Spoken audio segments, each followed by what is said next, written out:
Hello and welcome to Your Employment Matters. I'm Beverly Williams and I'm here to help you navigate your career. This is for anyone who's searching for their dream job or promotion, or perhaps you're just looking to hang on to the job you have. Today's work environments are multi-generational, multi-religious, multinational, multiracial, and multi-gender identity. Add market disruptors like Amazon and Lyft, along with the addition of AI, and it's easy to see why finding and keeping a job is such a challenge. Employment success and even employment survival depend on your ability to adapt. That's why my goal for this 30-minute podcast is to first advocate embracing change and differences, and second, to encourage you to proactively assume responsibility for your career. Get your work week off to a good start by listening to Your Employment Matters every Monday. Find out how to own your career and get the best practices for making your employment matter.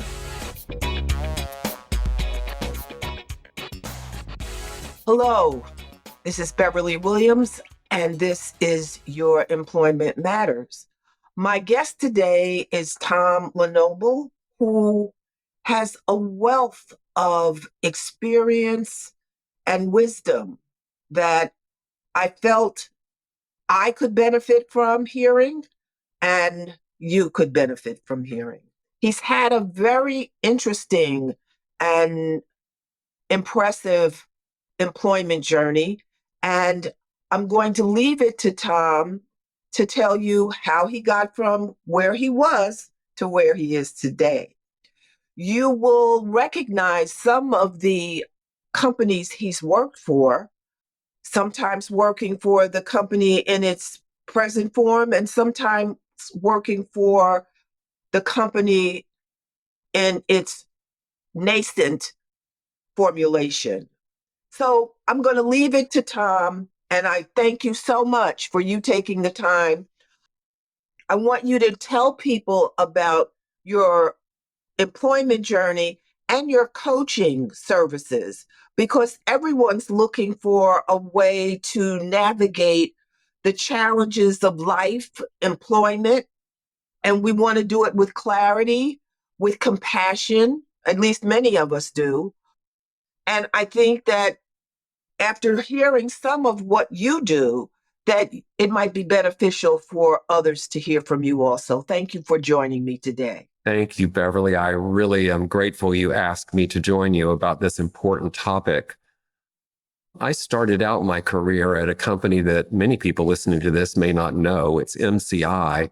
It was a huge telecommunications company that broke up the bells way back with an order by Judge Green. And I started with them in their infancy. That company today is now part of Verizon. And I worked in customer service and worked my way up all the way from a customer service rep to the director over a call center, and then leading the corporate initiative in Washington, D.C. at our corporate offices.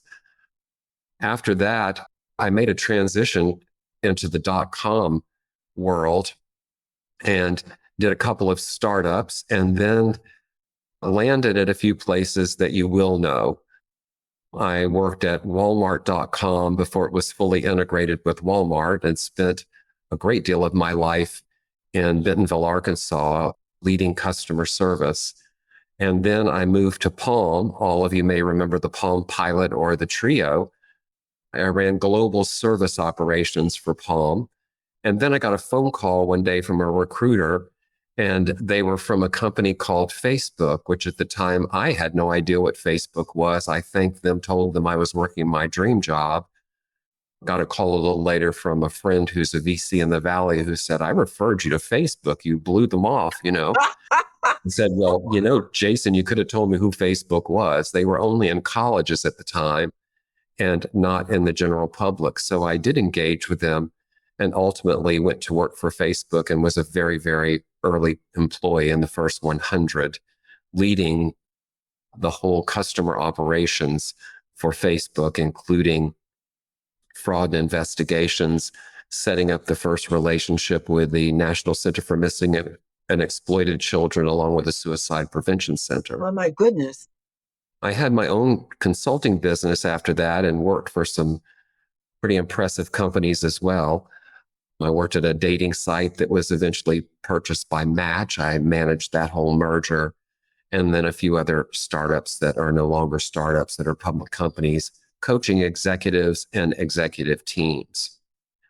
Today, I like to say I retired being retired to be inspired, because I just created a whole new chapter for myself as I decided that after traveling the world, I wanted to continue to be involved in what I had learned in life and business, and as well as continuing to learn. So today, I'm very fortunate to be a philanthropist, a speaker, a coach.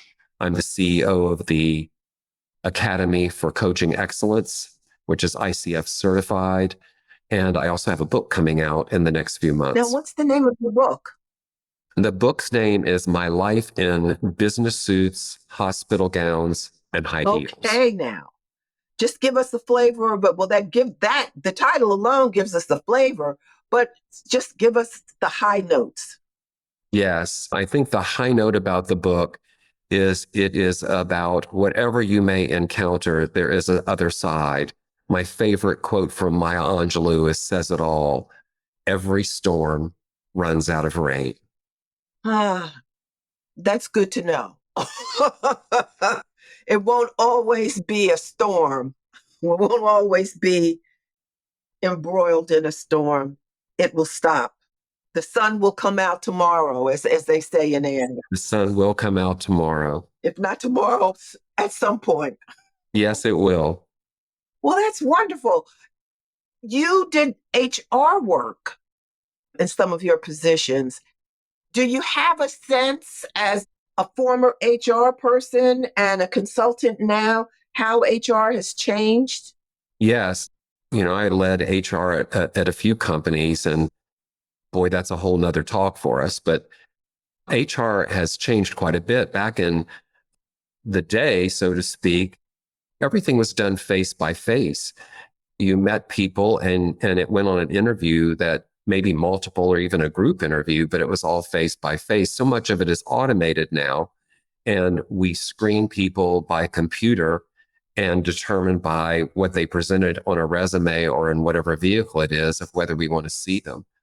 And while that's very efficient, sometimes I think we might lose really good people by not meeting with them face to face. And I think that's a challenge for HR, is how to discern between those two things, that while becoming more efficient with as many applications as we get, to make sure we're not missing out on somebody that could be that diamond.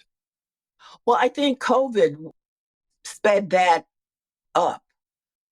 And since it was of necessity to interview people remotely, the byproduct was they saved money. And when you Yes, can save money, that's going to usually drive or contribute substantially to the decision making. it's really true. At the Academy for Coaching Excellence, we had our old model was in person. Our courses were all in person, and we moved them to Zoom very successfully. And a big gift from that is people don't have to travel. You can sit in the comfort of your home. But as I'm seeing today, there's a real need for us to get back in touch with each other. There's no question that there's a visceral need to connect live in person, live, but it doesn't have to be every day. But as I tell people who inquire about whether they can be required to return to the workplace, you have to be practical. Employers have paid for office space. They have long-term leases, and because of those long-term leases, they've gotten consideration, a lower rental rate, because they've extended it. They're going to be there. The intention was to be there for a protracted period of time. So now, if you say you're not coming back to work, what are they supposed to do with that space? Yes, and tax incentives they've received for that space as Exactly. well, that As is well. based on people being there. And local economies with the restaurants nearby and other stores that are not seeing that foot traffic. It's a delicate balance, I think. I personally think the hybrid approach is very effective depending on your business. There are some businesses that you need to be face to face. Let's face it, you can't be a nurse and be remote if you're taking care of patients on a daily basis. And if you're, example, a manager or a director that requires that interaction with other people, sometimes that face to face, what we used to call a walk in the halls, it can be really effective not only for the company, but your own career. And career growth, you're absolutely right. And the water cooler conversation, you remember the water Exactly. cooler conversation? I always advise, well, my children, I have a number of godchildren. Gossip is not reliable, but you need to know what's being said. Yes. You need to know what people are saying, but you don't need to rely on it because it's by definition unreliable. But it's an opportunity to network, to establish relationships, and in some instances, long lasting relationships. Yes. And you never know who you might be working with who knows someone who might need someone like you to work for them. I mean, I got a job, I worked at a law firm in Manhattan, and the woman who had the office next to me, she came into my office when she says, Beverly, you live in New Jersey. And I said, yeah, at the time I lived in New Jersey. And she says, oh, are you interested in another job? I said, not really. Well, were you interested in looking into it? I said, I'm always open to, exploring possibilities. Well, P.S., her father was the senior vice president of HR for a Fortune Yeah, 500 there you company. go. Well, I think, you never know. You also might meet your next best friend. But Exactly. I had one of my big promotions from a mentor of mine who I didn't know before this happened, showed up at my door, my office door, and peered around the corner and looked at me and said, I've been watching you. And you can imagine my first reaction to that. But this person had been watching what I was doing because what I was doing was in the office. And as a result, wanted to pursue me for a very, very important position in the company that worked out extremely well for my career that would have never happened had she not seen me in person in action. I'm glad you said that because I don't think people realize that they're being observed. They don't know who's looking at them, who's watching them, who's evaluating them when they're in the grocery store, when they're in the cafeteria, when they're at a bowling alley, wherever they are. So even if you're with your friends, if you're out in public, it behooves us to conduct ourselves in a fashion that doesn't convey anything that will limit our possible opportunities. I'm trying to make sure I True. say it the right way. You did.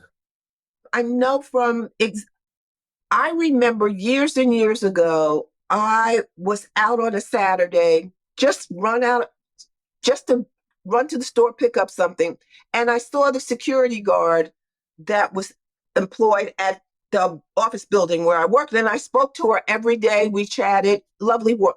She didn't recognize me because I didn't look like I looked when I went to the office.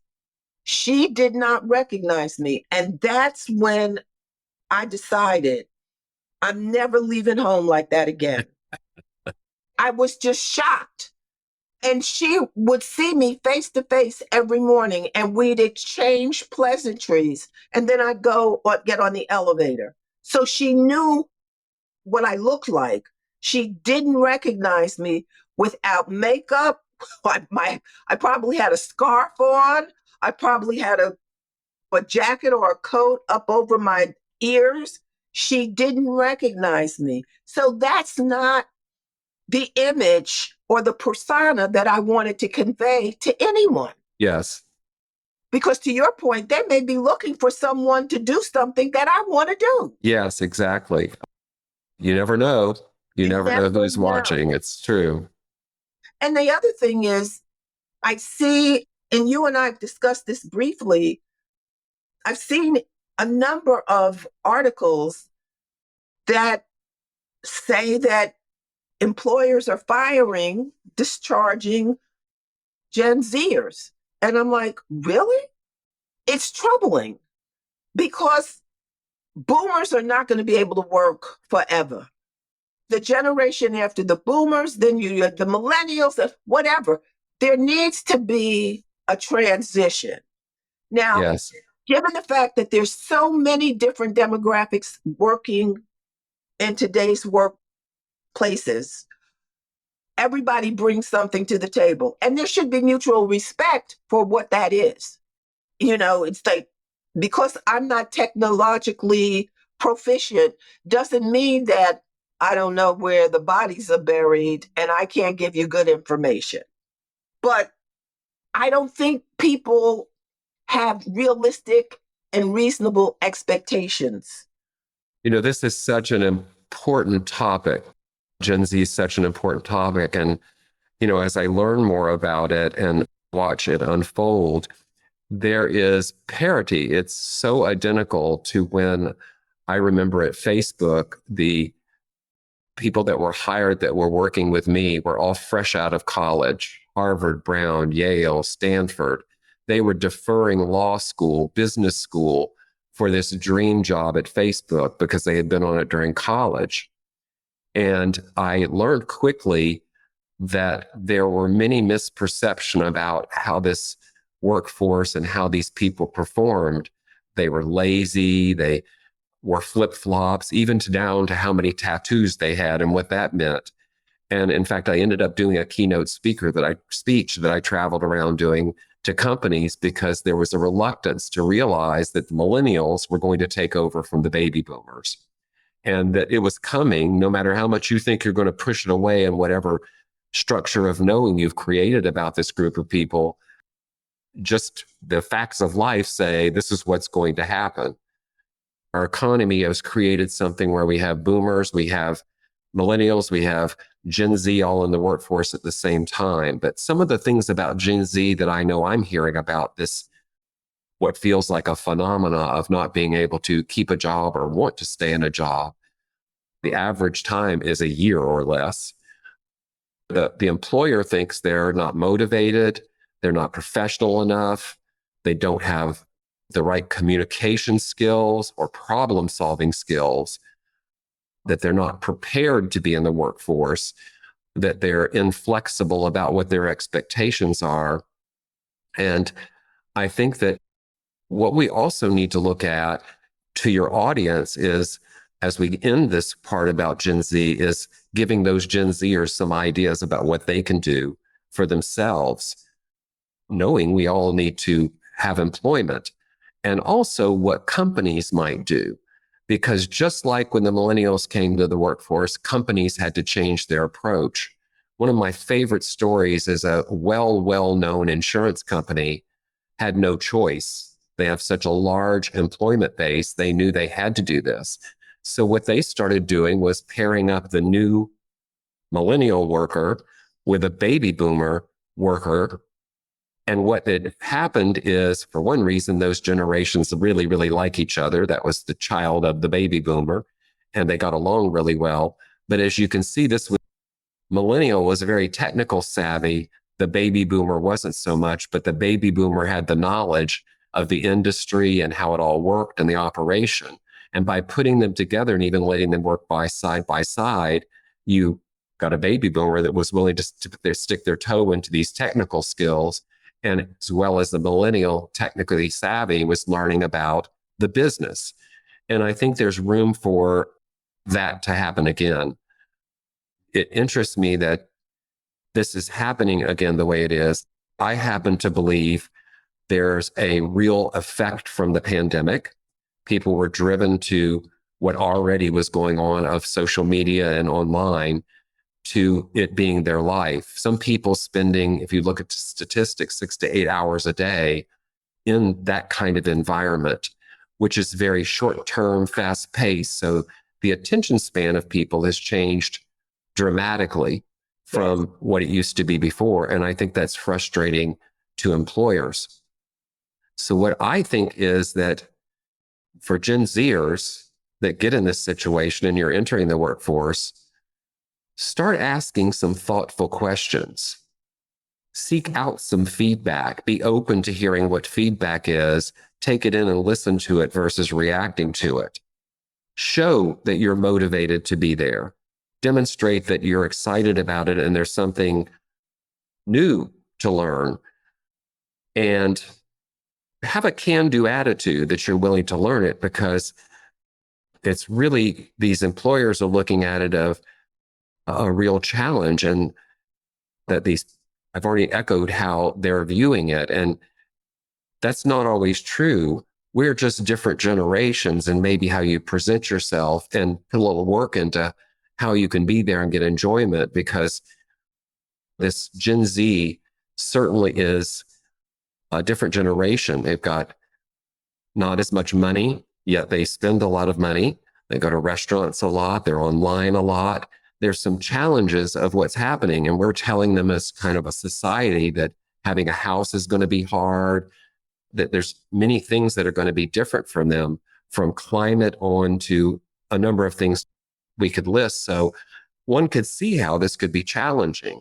But I think the company also needs to look at how the realization, these is your future workforce and your future leaders, and think about what they can do better in helping bridge this transition that's happening.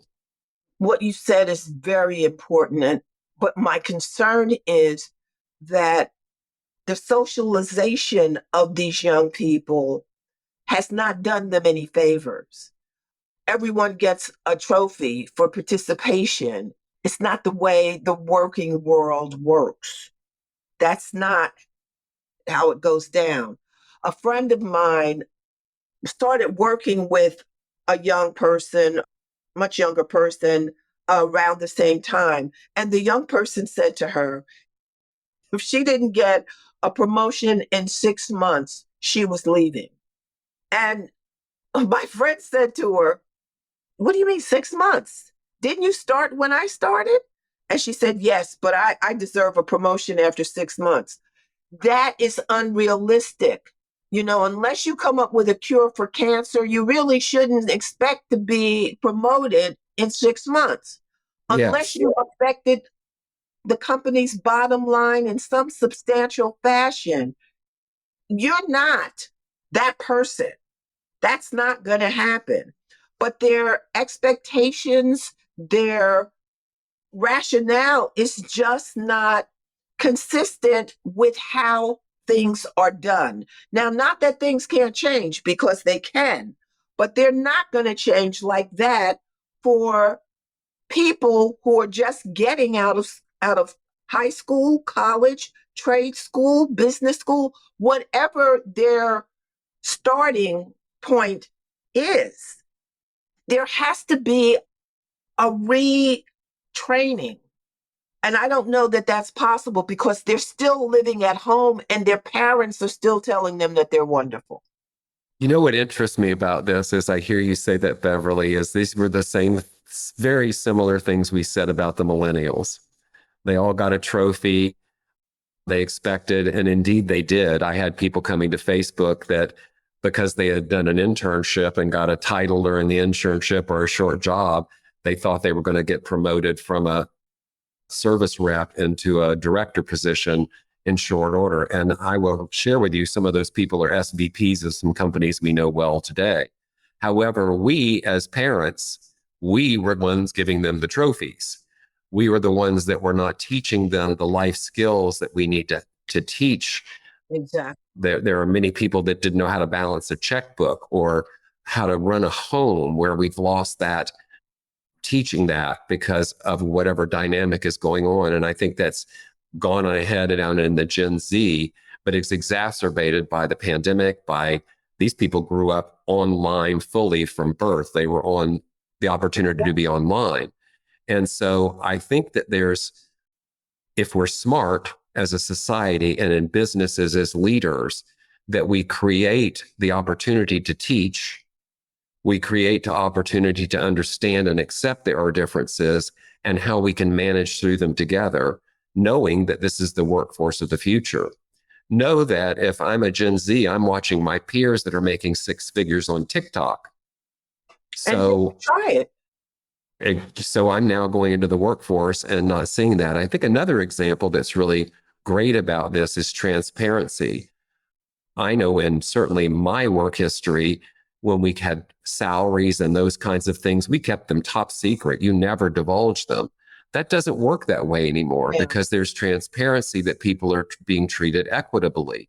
And was a hard transition. However, I believe it turned out for the better because you were able to teach people during the process why it's that way. You were able to teach about how HR works, for example, with bands for certain positions and how that works, and educate, as well as I think we learned a few things to be sure we were being equitable across all people based on performance. No, you're absolutely right. I don't know how that happens though, because it's not just the employers that have to be receptive to engaging employees and training them in that regard. The employees have to be receptive and Absolutely. open minded and understand that this is what you need because your expectations are unrealistic. Absolutely. It's a two-way street, which is why I gave those tips earlier. Ask questions, seek feedback, be open, show interest, have a can do attitude versus I'm bored. This isn't for me. You're inflexible. Make it something where you're trying to learn while someone's trying to teach so we can learn this together. I had this great experience. I was flying on a plane and I was on my way home and there was a guy sitting next to me and we started talking and he let me know his parents were in front of us on the plane and he was in his last semester of college. And so I looked at him and I said, "Oh, I guess you're a Gen Z then." And he said, "Yes." And I said, "Great. Tell me what you're studying, computer science, and what do you want to do?" And then he asked me, "Well, what have you done?" So I shared a few things with him. Well, it was great because he immediately asked me if he could seek out answers for me and ask questions. So I usually don't even talk on a plane. I know. I'm a Netflix movie and a book. Let me get there. And we had a lively conversation. And one of the things I noticed was when I asked him like what he did for fun, the first thing out of his mouth was Instagram. And so that was very telling to me. And we used that in our conversation. But we were leaving the plane and the parents were in front of us. They got up and we were waiting to disembark from the plane. And I looked at the parents and I said, "I really enjoyed talking with your son." And the mother looked at me with this intense worry on her face that I could read was, "Is everything okay?" And so I said to them, "Your son's going to be just fine." And they looked at me, go, "Really?" And I said, "Yep, your son's going to be just fine." And what I learned from that is I took that opportunity to take my time to educate and try and do a little teaching and coaching while listening at the same time for what I could learn. That's how we make progress. We teach, we coach, we listen, and we look at the other person as an opportunity to teach and coach us. Yes. That's such a great example. One of the stories in my book is about a young man who happens to be my godson who was at a business party, a farewell party to one of the top executives. And the executive came by and said to him, you never came to my office to talk to me. You missed an opportunity. Don't let it happen again. Just keep this in mind. And I thought that was so great for the executive to do that, just to take the time to impart that wisdom and that tip. And it resonated, it stuck with him. Yes. And he's very networky now. I mean, Yes. it really meant a lot to him. That made a difference. Yeah, I love that because the executive was coaching this person, and which is really important. If I were coaching the executive, you know what I would tell the executive? What? Come out of your office and seek out people. Well, but he was seeking him on his way out. I mean, he could have been standing in the front of wherever they were and just had people coming through, but he was moving around to impart wisdom. Good. Oh, good. That's how to do it. Because, if you're new, especially if you're new starting your career, you've got all these structures of knowing about what a CEO is and what you can do and how you can approach them. So I always encourage the executives that I talk to be approachable. Right. Don't expect everyone just to come to you and make an appointment with you. Go make it yourself feel like you are approachable and someone can do it because you're the CEO. You may be just an ordinary person and be really into talking to people, but that's not the position you hold and what people have in their mind when they see it.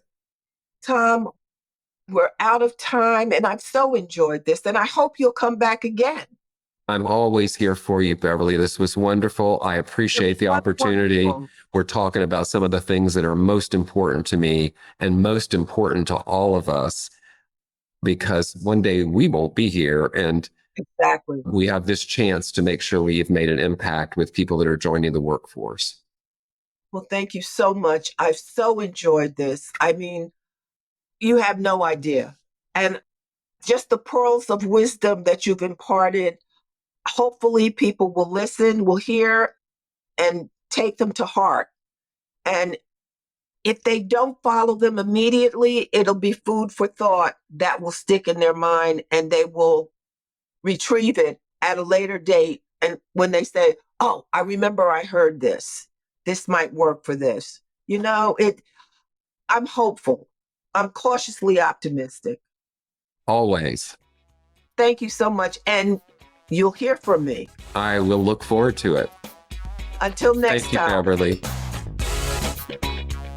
Thanks for listening to Your Employment Matters with Beverly Williams. If you found this podcast helpful, please subscribe and leave a review. I truly appreciate your support, and that helps other listeners find the podcast.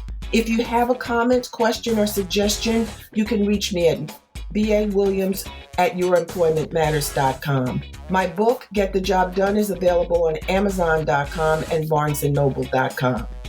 Please join me again next week. Until then, remember to embrace change and differences.